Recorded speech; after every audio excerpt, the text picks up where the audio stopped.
When I was single, which was my entire life up until 23 years old, I was given a lot of advice. And in this video, I'm going to share with you some of that advice that I was given because I think it was just completely unhelpful. And if you're single out there, you've probably heard this before. And if you're not single, maybe you've given some of this advice before. So this is going to be helpful for all of us. Seriously, some of this advice is just weird and I don't know why it's given so often. Hopefully through this as well, I'll be able to give you some good tips and some good advice counter to what you may have heard already. Before we jump in, if you're interested in joining a weekly video call with us guys, this community, I'd encourage you to join on Patreon, join the Kindred Brothers Club. This is a place where we talk about our struggles with relationships, lust, our questions, our walk with God. We're going to start doing this when we have 50 members. So at the time of recording this video, we haven't reached there yet, but by the time you're watching this, we may have, so check it out. I'm so excited to have that place for face-to-face connection. If you want to join and also support the ministry and what I have going on here, join on Patreon down below. Now let's get into the video. In preparation for this video, I was just racking my brain to think about all the crazy, weird things that married and people that were dating told me when I was looking for a spouse, when I was thinking about, okay, getting into a relationship.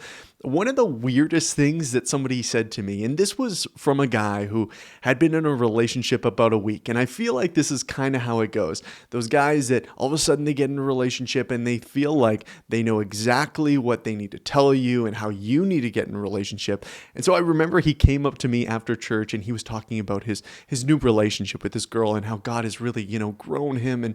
And he was saying that, you know what, you'll find that person when, God knows you're mature enough, and I'm like, wow, okay. So I'm sitting here single. You just got in a relationship a week out and you're telling me that I need to essentially be more mature and then God will send me this woman.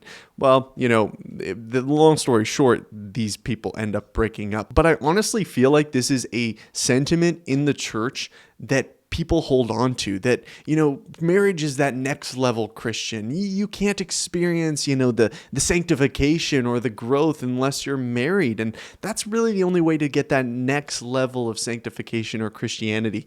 But I have to just think, I'm like, Jesus didn't get married. No, Paul didn't get married. Were they, less Christian? Obviously Jesus is God. But Paul, was he less of a Christian because he didn't get married or he was single? I can just imagine people coming up to Paul at these churches that he's visiting and they're like, Paul, there's somebody out there for you. One day when you reach that next level, when you really get close to God, God will know you're ready for it and he'll send you somebody. Yes, of course, marriage sanctifies you. As a married man now, I can tell you, yeah, marriage sanctifies you, but a lot of things in life sanctify you. And then what I found is that it creates a transactional relationship because guys, and I've talked to them, I know, and also I've thought about this way too, where you feel like, hey, I need to clean up my life. I want to be disciplined. I'm going to work hard. I'm going to do these things. And then in some way, maybe you won't say this out loud, but maybe I might have even, that God is kind of obligated to give me a girl, right? Like if I'm working hard, if I'm doing what I'm supposed to do, if I'm being disciplined, then like God, like what's going on? What's the holdup? I had a friend like this. He would really struggle with lust and pornography. And then, the second a girl would come into his life, he'd try to clean up his life really quickly and try to be that perfect Christian man. And then ultimately she would reject him. And then he'd go back into the same patterns of sin again. And it was only like when a girl came into his life, or it seemed like a girl could come into his life, that he cleaned his life up real quick and was like, okay, I'm ready, God, now bring this girl to me. And then she rejected him. And then he felt bitter about it. He felt angry. He was only really motivated by a girl. Another thing that I experienced, and maybe you guys can tell me in the comments if you've experienced this too, is people coming to you and say, you really need to enjoy this season of singleness. You see people online talking about that, enjoy this season of singleness. And it's always from married people. It's always from married people, I find, that are kind of not happy with their marriages, that talk about how hard marriage is. Oh my goodness, marriage is so hard. It's so difficult. Enjoy this season of singleness. You don't have to worry about anybody. You don't have to care for anybody because it's so hard. I was so frustrated at this. Like when I was a single guy, this was the last thing that I wanted to hear because, these same people were talking about singleness is a blessing and all that kind of thing. And I'm like, what? it doesn't feel like a blessing. And I know, like in the context of, the everything God, everything God gives us in some sense is kind of a blessing, right? Even trials are blessings. But we still need to understand it as a trial. Like singleness, undesired singleness is a trial.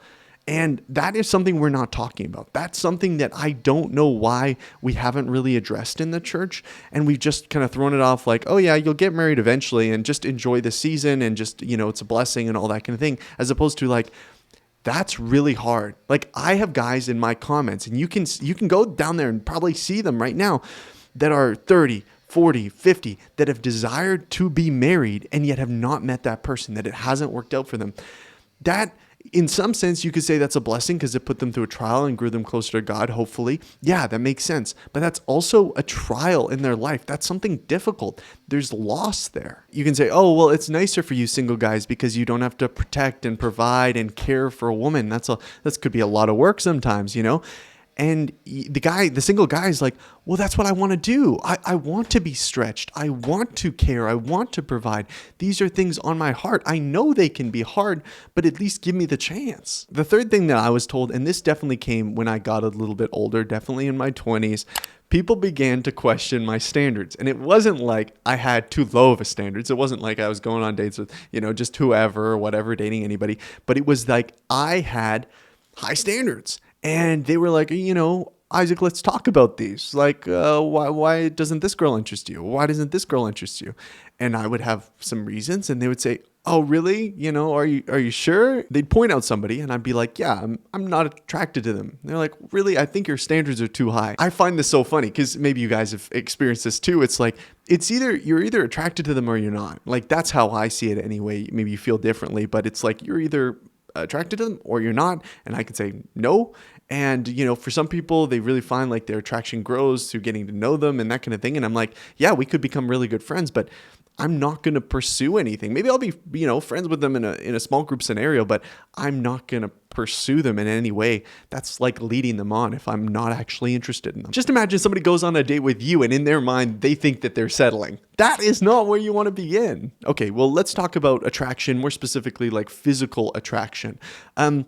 Because of pornography, some guys, we're talking to guys here, some guys' minds have been warped and distorted, and they don't really find regular women as attractive because they've been so inundated with pornography, Instagram models, OnlyFans, all this kind of stuff.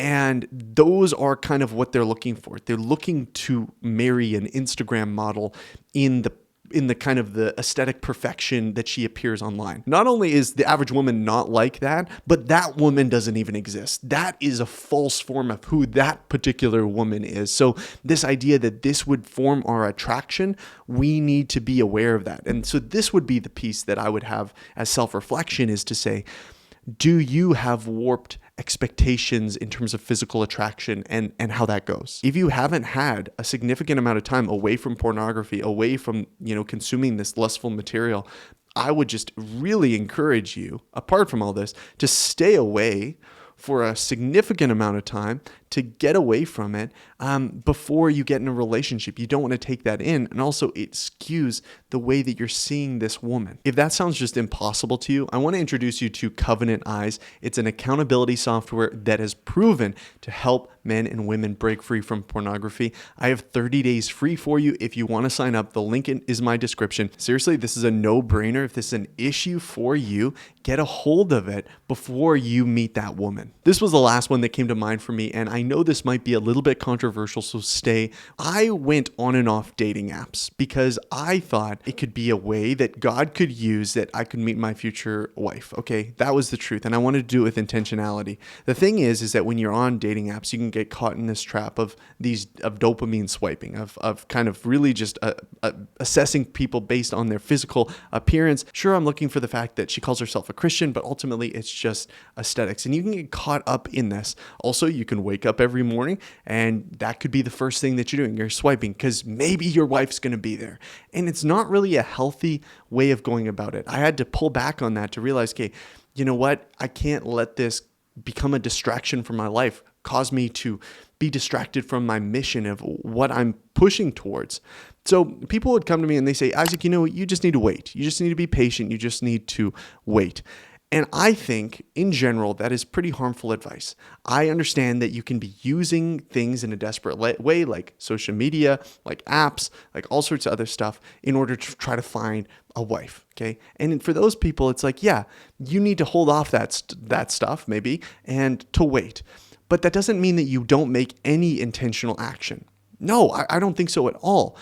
We guys need to know that we are the pursuers, okay? We can't wait for a girl just to pursue us. Oh, I want my wife to just come up to me and ask me out. You don't want that. You don't want that. You want to take intentional movement, godly movement, not desperate movement.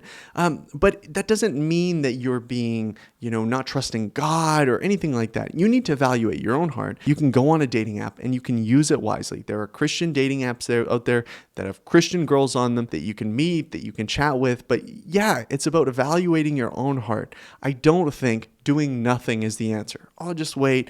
That's like saying, I'm not going to go to work today because I believe that God is going to provide for me and bring food to my table. It's like, yeah, God has provided for you, and it's through the job that you have so you can go and make money and buy food. So use the means that God has given you, whether that's a small group or whether that is a dating app. I want to hear from you guys. What's something that you've been told as a single guy or when you were single that really shocked you, that you thought was terrible advice, that you want to share with the guys down below, and maybe some better advice for them as well. Thanks for watching this video, and until next time, keep pursuing the mission.